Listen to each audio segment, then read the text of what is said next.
welcome to the Performance Kitchen. I'm Georgia Stone and I'm delighted to say today we have joining us England Touch Rugby player and fitness blogger John Weston-Stanley. Hey, how are you doing? Thank you very much for joining us today. No worries, pleasure to be here. Okay, so what are we wrestling up today?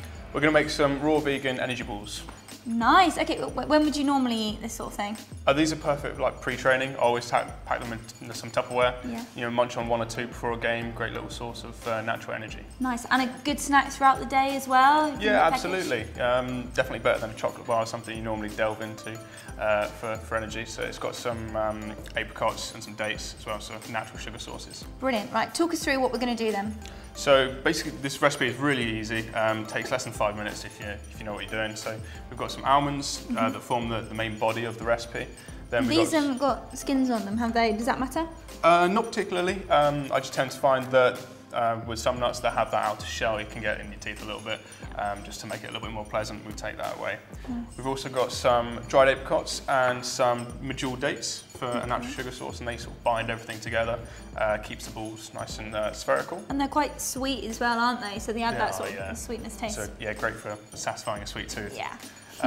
Just to make it a little more fruity, we're going to put in some lemon zest, and just for a little bit of added vitamins, because I don't like taking multivitamins, putting in some manuka honey and some baobab. Great. Okay. Should we get started then? Let's go for it. Yeah. Right. What do we first? So we've got 150 grams of almonds going straight in, and we're going to blitz those just by themselves quickly. Okay. Just to get the nice fine. Right. We'll do that first. Just that one. Now we're going with pretty much everything else. And So we just pop it all in? Yeah. So how did you get into all this healthy living? Because obviously you're an athlete, you're an England Touch Rugby player, which for starters, I've got to be honest, I didn't even know existed. Tell me about that. How did you get into that? Most people don't, but it is actually one of the fastest growing sports in the UK at the moment. It's professional over in New Zealand and Australia. But yeah, the UK, unfortunately, it's not paid at the moment, so still got a full-time job. Yeah, something that you just do on the side. So were you a rugby player and then you kind of thought, I want to carry it on, but I don't want the risk of too much injury? Almost, yeah, exactly. So I used to play union just for club and school first team, but then unfortunately managed to dislocate the shoulder twice, and this one once in one season. So had surgery on both, and my surgeon told me that I can't play contact sports again for the rest of my life. So I got forced basically into taking up touch. Yeah. But kind of worked out for the better. Now I'm playing for England and enjoying it. So it's good fun. And I'm supposing it's pretty competitive then, isn't it? So there's England and there's also club level as well? Yeah, so I actually play for about 4 different teams at the moment. I play for England, West England, and then sort of club level I play for 2 teams. Yeah. And how did the blogging start then? That was sort of the similar reason really. So I got injured and then I wanted to build myself back up. And part of doing that was just learning about nutrition, training, getting in the gym and experimenting, reading lots of articles. And in my second year at university, I coincidentally lived with a fashion and beauty blogger. And I started going to the gym with her and giving her little tips here and there. And after a while, she just said, this isn't common knowledge. This is stuff that people want to know. You should start a blog. It took about 3 months of her nagging me, but I eventually did, and people seem to like it, so I'm still doing it. Excellent. And all stuff like this you can find in your blog. So is it all about fitness, but also healthy eating and healthy cooking as well? Lots of healthy food, yeah. In fact, that's more what I do, particularly desserts as well. I've got a hell of a sweet tooth, but try and satisfy it with natural sources. Yeah. Yeah. That's the hardest thing, I think, to deny a dessert, but you're not actually denying yourself now, are you? You're kind of creating healthy alternatives, which exactly, yeah, ideal. And I love doing it. So it's got to the point now where I haven't, eaten something that you might class as unhealthy, like a chocolate bar. Probably haven't had one in like 5 years. But you don't need it because you're satisfying your sweet tooth, aren't you, with something else? Which is fantastic. Okay, great. So next up, do you say put the apricots in? Yeah. Everything goes in now, yeah. So whack all of those in. That's just 1 cup of dried apricots. Okay. Then we're going with 5 medjool dates. And you've got the stones out of those? Stones are out already, yeah. I'm just going to tear them in half just to help the blender out a little bit. And all these, the stuff that we put in so far is pretty easy accessible, isn't it? So from any supermarket. Everything in the supermarket, yeah. Yeah. The only thing you might struggle with is the baobab powder. You might have to go to a Whole Foods or Holland & Barrett for your typical health food shop. Okay, and talk me through what this is. What does it do? I've never heard of it before. I believe it comes from Peru.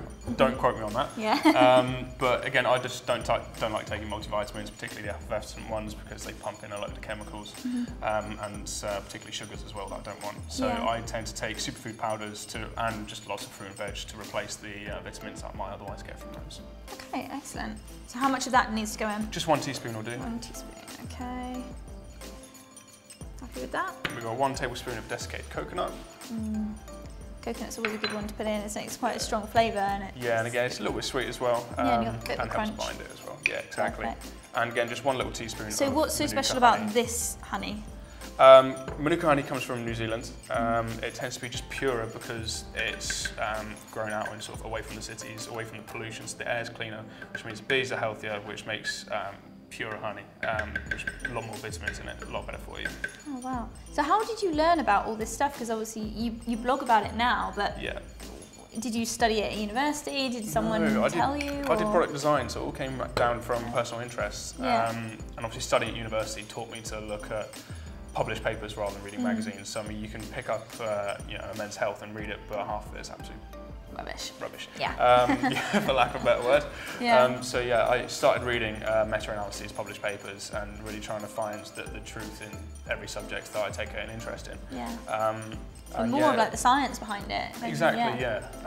So just last week I published an article about the effects and benefits of creatine, and while there's so much controversy about why it's you know, not a great supplement, why you might want to take it, side effects, it's actually perfectly good for you. In fact, anyone that wants to improve strength, endurance, anyone who just wants to be fitter should be on it, like man or women. Wow, so that's really surprising. Okay, so what next are we going to be putting in? A bit of lemon, so is it zest? Yeah, just the zest. Okay, cool. I mean, you probably could put a little bit of juice if you wanted to, but because it's full, we want it to stay nice and firm, so we're just going to go with the dry stuff.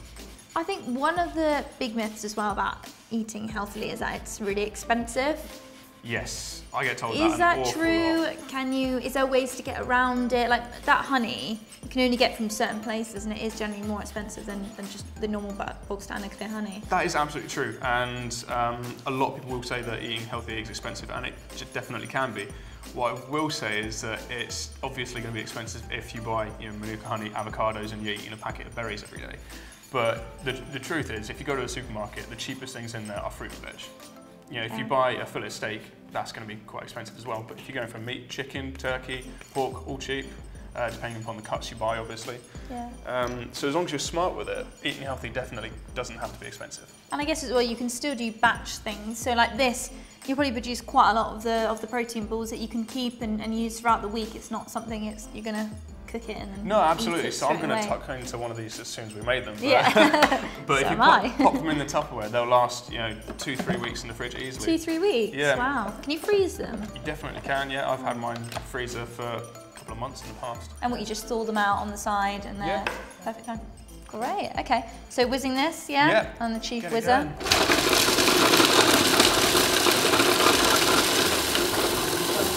I thought that was the whole power went there, and I was like... Definitely felt like it. Take it out. Take it out. Great, so do we need to put this on some sort of plate? We can take the blade out, and then, we'll probably roll them out on a plate. On a plate. That chopping board by you, Jordan. Okay. That's what Cool. Now the fun bit starts to get a little bit messy from now on. Cool, I need to roll your sleeves up. Right, let's do this. I'll watch you first. Okay. There is definitely a knack to it. Getting the perfect so if sphere. you do some on that board. Right, so a handful. Yeah, just a small handful. You want enough for a ball. About an inch. That's quite small. Yeah. You can have whatever size you want, tiny little ones, or you can go for mega big ones like they do in May Deli. Yeah. I was out in Jordan visiting a friend a couple of years ago, and they do this with rice. So you need, there's a proper technique to it. So. Oh, I don't know if I've mastered it yet. No, mine's a bit bigger. But when you buy things like this in shops, they're really expensive, aren't they, to buy? So it's so much cheaper to make your own. Exactly, yeah. How much do you reckon it is roughly per ball to make? Per ball, I don't know, maybe 20p? Yeah. So in a shop, it's like £1.20 or 30. Yeah, exactly. Like that, isn't it, for one or two? You're paying for premium branding and packaging and all that nonsense. But also, you don't know what extra stuff they put in, have they? So, you know, doing it yourself. There you go, look at that, perfect. Yeah, is that good? Okay, that's one. So tell me a bit more about this this rugby then. So what's the next big competition you've got coming up? It's the next one I really care about is the World Cup in 2 years' time, out in Malaysia. But the next international tournament is at the end of this year, up in Edinburgh. Oh, cool! So you get to do quite a lot of travelling with the team then. Yeah. So the last World Cup was out in Australia, over in Sydney, which was great fun. That was for 2015 World Cup. Yeah. And the previous year, I was at the European Championships over in Swansea. Not the most glamorous of locations. Yeah, Swansea or Sydney. Yeah, exactly. I know which one I'd take. Oh, cool. And there's a men's and a women's side, yeah? Yep, and a mixed side as well. So it's really like open sport. Anyone can play it. There's different age categories as well. So I know some blokes, as old as mid-40s, 50s playing. Yeah. Obviously in separate teams, but it's cool. really easy to get involved. There's loads of club teams. Some here in Clapham as well. Yeah. Do you play in stadiums or just grounds? Obviously over in Australia and New Zealand it's professionals. They have dedicated touch stadiums, which is fantastic. So what's the difference in rules then from just someone that, I've never heard of this before, how do you play it, what are the main differences from rugby union, apart from obviously I think it's a little more like sevens. Okay. So pretty much a full-size pitch, just a little bit shorter, but there's only 6 players per team. So think about playing a game of sevens and take one more player off the field. There's a lot of room to run. So you need to be quite quick. So a lot of fitness then that you have to do in the training. Yeah. So things like this are ideal for when you're doing all that training on top of a normal working day. Or do you normally train before you get to work, or? So personally, I normally train during my working day at lunchtime. But our touch training will only ever take place on a weekend because it's not professional sport. Yeah. So we all have jobs and stuff. So yeah, I will be taking a pack of these every time I go to training, munch on them throughout the day to keep me going. So I'm intrigued. You say you don't eat that many, treats and things. Yeah. What do you do when you eat out? Because I find that is the hardest time to actually stay on track when you're eating out with friends and certain restaurants. Yeah, sure. I've actually done a blog post on that about sort of how to hack a menu. Okay. And there are a couple of little tricks and tips I give my friends. One is just try and reduce your consumption of high GI carbohydrates, so stick away from your pastas, pizzas, things like that, anything that's been processed, and go for your natural carb sources, sweet potato, stuff like that. Yeah. Secondly, try and avoid like gravy sauces, because they put in table sugar, and typically a lot of oil as well. But also any decent restaurant, if you give them a personal request, say a meal that you want to order is like particularly nice, but it hasn't got everything you want on it, just ask them to remove it for you. And most decent restaurants these days will accommodate you. Yeah. So would you normally go out for like a steak or something? Because that's kind of the most.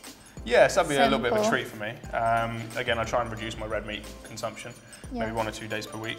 But yeah, you can't resist. No, a good steak in a good restaurant, and then you can have sweet potato with it or something like that, or spinach and vegetables or something like that. Yeah, and an obvious one is in a restaurant will serve like steak and chips or something. Yeah. Just ask them to replace the chips with a salad or some veg, and they'll happily do it. Okay, so tell me about what's a normal day for you then in terms of what you would eat when you would train, that kind of thing. Sure. So I wake up and have a bowl of porridge and a 3-egg omelette every morning for breakfast, with a piece of fruit as well. That's quite a big breakfast. It is. Although having said that, I tend to eat little and often, so I'll have about 6 meals throughout the day. Right, okay. But I do tend to taper them, so I tend to eat most of my carbohydrates earlier in the day and gradually reduce them throughout every meal.